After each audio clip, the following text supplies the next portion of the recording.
You will shine through the way that you're holding yourself. How are you sitting?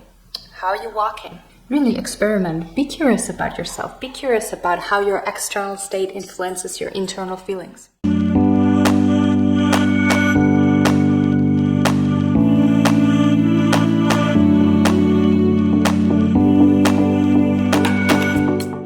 Your belly goes in, your chest goes out. And then you imagine that somebody has a string with which they're holding your pretty head and they're pulling it all the way up. That is a perfect posture for you to look confident and to be perceived as confident and as very present. But what's even more important is not how other people perceive you. But what I believe is really, really important is the way that you perceive yourself. And that's where social psychology comes into play. Because research has shown that the way that we hold ourselves doesn't only change the way that other people perceive us, but the way that we're holding ourselves perceives the way that we see ourselves. And one study, for example, has been given the assignment for one set of participants to be holding themselves in a slouchy posture, whereas the other people were holding themselves in an upright, confident posture. And both groups were then asked to read a text out loud and to say how credible they believed the content of what they read to be.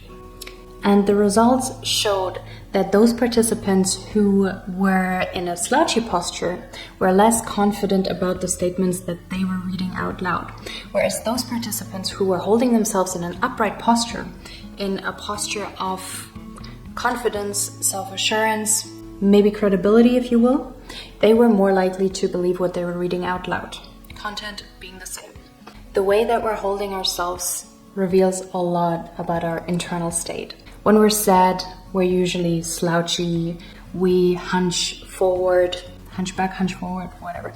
We are in a slouchy posture. When we are very happy, joyful, we're upright, our gait is faster, we are more present, we have this energy around us that just portrays positivity. That's nice, that's good. The way that we're holding ourselves tells a lot about our internal state. But what is really interesting is the way that we're holding ourselves does also influence our internal state. So if you're ever unsure, not confident, if you ever have to talk in front of a camera and you're just feeling awkward, how about you holding yourself in an upright posture? You will immediately seem more present, more confident, more sure of yourself. If you're giving a speech in front of an audience, you're feeling very insecure, it's super normal. How about you're faking it until you make it? You must have heard that. You must have heard that one. Fake it until you make it.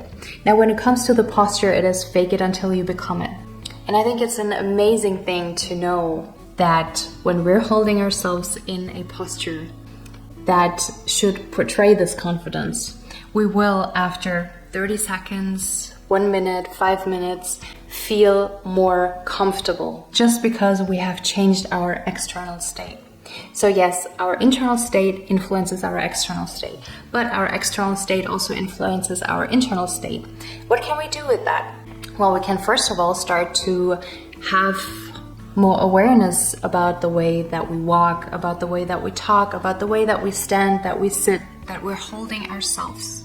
Not just for people around us to perceive us a certain way, but for ourselves to believe ourselves more, to show up for ourselves, to be present, to be confident for ourselves. Because we should be. We have all the reasons to be comfortable and to feel confident in ourselves. You may have heard the phrase, never judge a book by its cover. And I would agree. I have read some really amazing books with a very unassuming, boring, plain covers. Sometimes there wasn't even anything of a cover. And these books were great. But when I go to a bookstore, I usually go to the books that catch my attention. And they usually catch my attention because they have very interestingly looking book covers.